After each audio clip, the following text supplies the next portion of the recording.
Hi there. Welcome to Twisted Threads, and today we have another wild Reddit story for you. Let's get into it. Hello, first time posting and all. To be honest, I've been a little worried that my ex might find this since she might recognize my username, but it's been 4 years since the split, so F it and F her.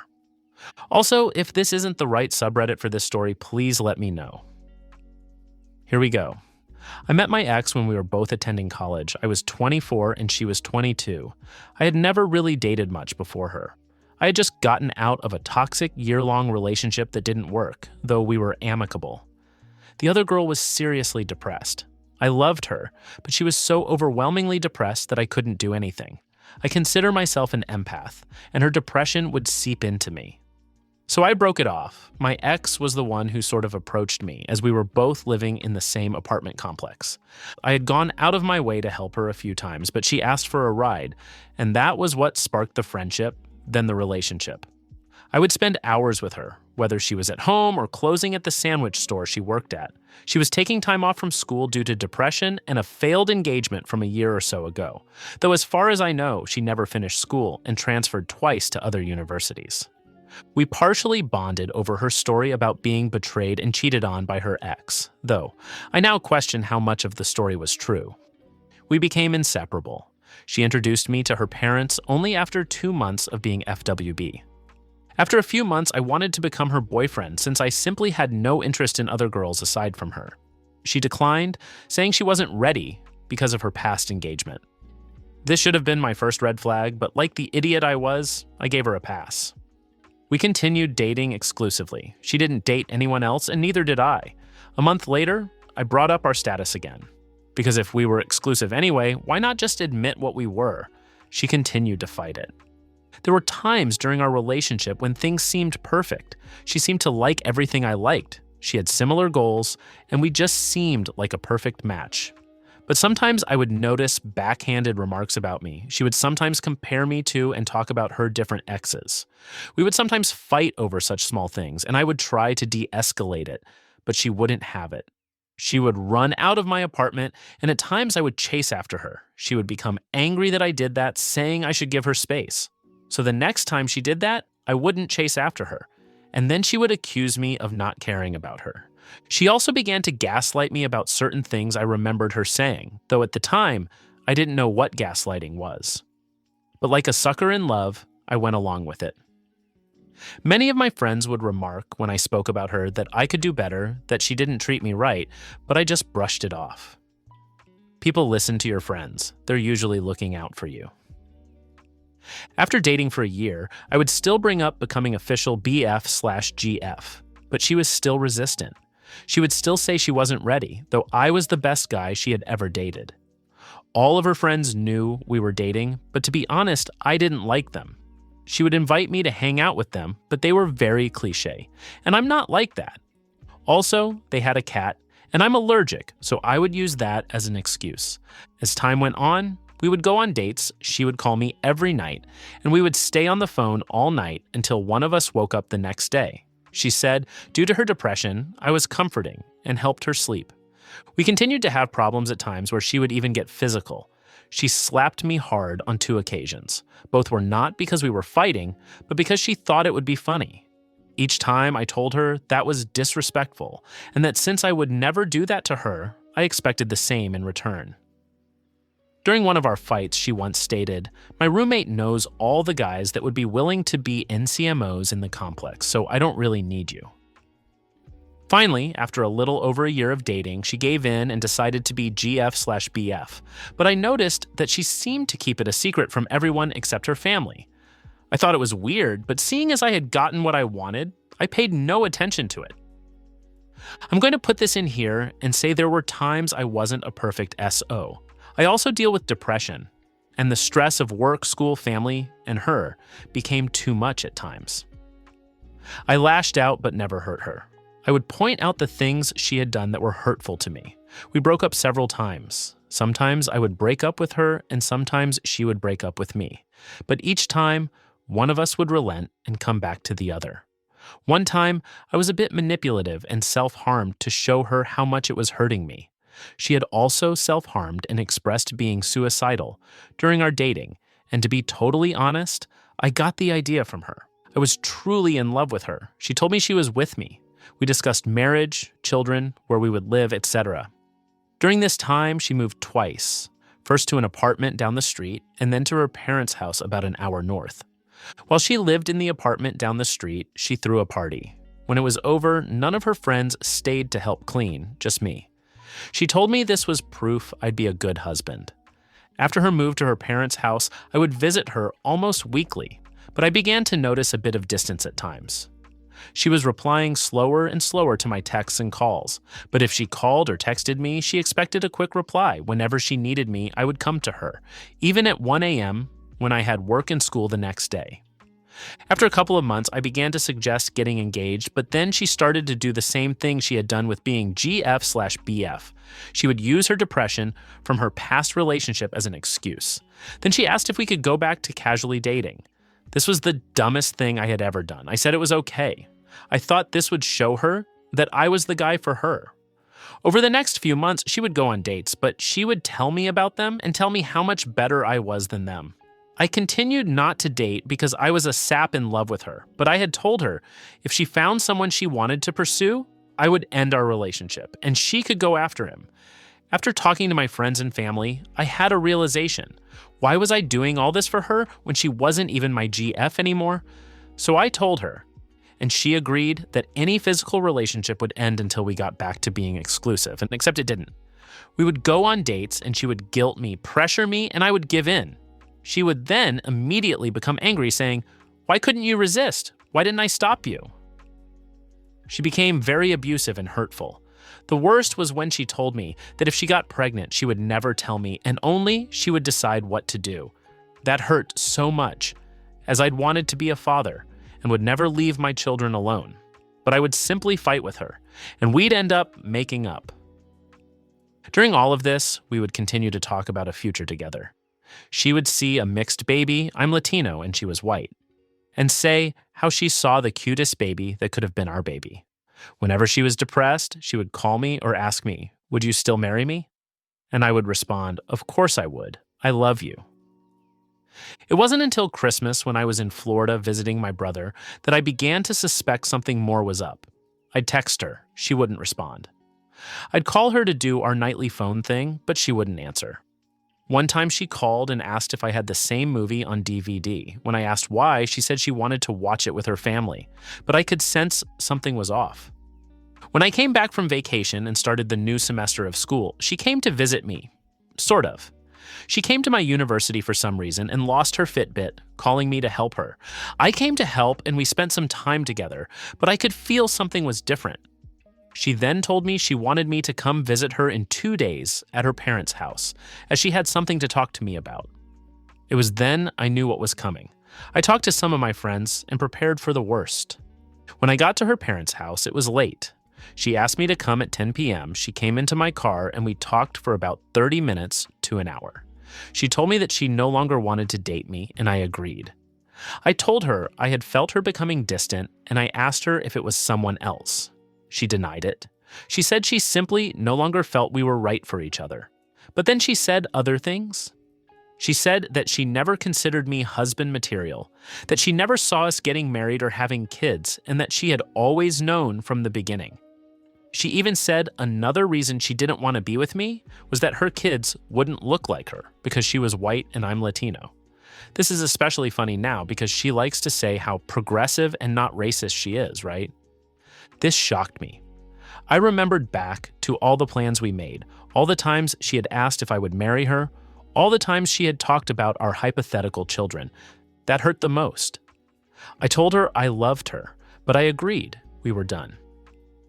We decided on no contact. She decided to block me on Facebook, saying she knew if I blocked her, I wouldn't be able to keep her blocked, so she should be the one to do it. I said fine. We didn't end up blocking each other on our phones in case of an emergency. I had no family in the state. As I drove away, I felt sad, but also as if a huge burden had been lifted from me. For the next month, it was an uphill battle. I would be depressed at night. I realized she had made me codependent on her. I had become accustomed to her nightly phone calls. I felt very alone. There were many nights on the floor of my room in tear-filled agony, but I threw myself into my work, my school, and my friends. A month later, I got a call from her early in the morning. I answered thinking it was an emergency. It wasn't. It seemed as if she had butt dialed me, but that didn't make sense. We hadn't spoken in a month. What were the chances of her accidentally calling me? I could hear a conversation, but only bits and pieces. I could hear her voice, and also a voice I didn't recognize. It was definitely a guy. I heard something about snow, and I swear I heard my name mentioned, but then the call ended. I know I shouldn't have, but I reached out to a few friends and heard she had started dating someone. I then reached out to her, I know I shouldn't have, and asked if she was all right. It took a few days for her to respond. She said she had butt dialed me, but had wanted to speak to me. She said she really missed my friendship, and for a few minutes we spoke as if nothing had changed. She told me she had started seeing someone. I told her I had heard, and she asked how. I told her from friends. By then, I had seen a picture of the guy. She began talking about him and his flaws. I just listened, but began to feel weird about it. She then spoke about his hair being weird, and I responded, yeah, it is a bit. But I guess she had been speaking about his hair years ago, and then began to question how I knew what his hair looked like back then. I responded, sorry, thought you were talking about now. She then told me that she had recently been getting a lot of random friend requests on FB and asked if they were me. They weren't. We ended the conversation shortly after. I began to have a weird feeling about it. I was sort of happy for her, but the more I thought about it, the more I realized I didn't want to continue talking to her. I messaged her the next day and told her that while I liked talking to her like we used to, I thought we should continue to not speak. She agreed. I then proceeded to block her number. A week later, while on campus, I noticed I had a voicemail even though my phone hadn't rung. It was from her, asking if I was home. She had come to drop some things off. I personally felt like there wasn't anything worth her returning, and it pissed me off that she had come and left the stuff at my front door since no one was home. I became really annoyed. I had told her no contact anymore. I then decided to write her an email.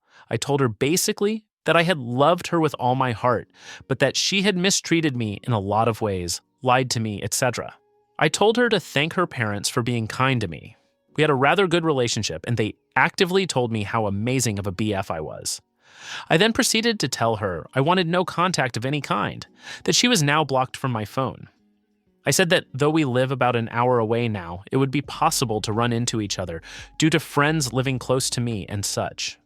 I told her, the way you treat me is how I will treat you if we see each other. If you treat me like a friend, I'll treat you like a friend. If you treat me like an enemy, I'll treat you like an enemy. If you treat me like I don't exist, I'll treat you like you don't exist. I sent the email and didn't expect to ever hear back from her. Boy, was I wrong. A few days later, I received a reply from her dad. Her dad, mind you, is an ex-Marine and a lawyer. In his email, he stated that I should leave his daughter alone. He accused me of stalking her, not sure how I was, seeing as I was an hour away and busy with school, work, and friends.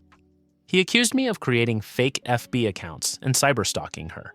Once again, I didn't create any to do that, though I had looked at her account from a friend's account a few times, but that was it. I mean, who hasn't? But then he used that line about treating her the way she treats me and highlighted that part, saying, I consider this a threat. He proceeded to tell me to leave her alone, otherwise he would get a restraining order. I was blown away. Her dad and I had always been on good terms. I just couldn't believe what I was reading.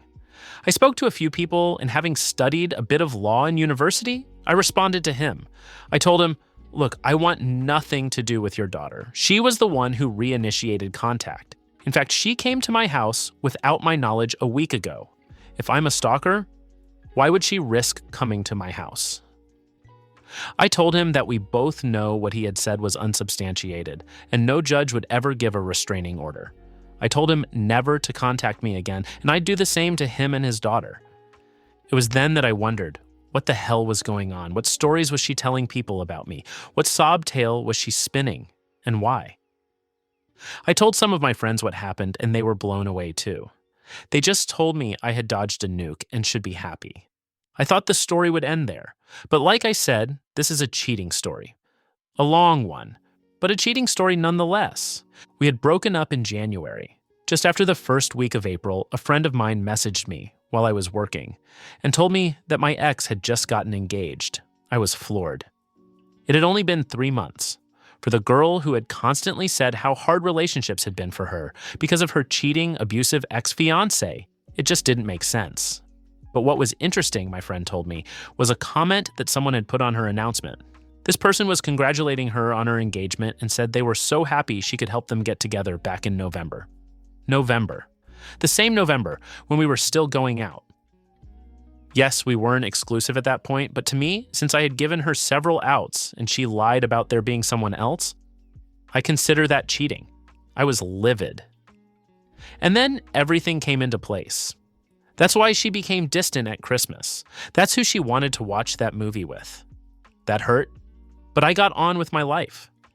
I was still having depression issues and trust issues. I spoke about it to some people, friends, church people, but the more I spoke about it, the more I learned about her. People who knew her and didn't know we had dated came out and said, "Yeah, that girl had issues."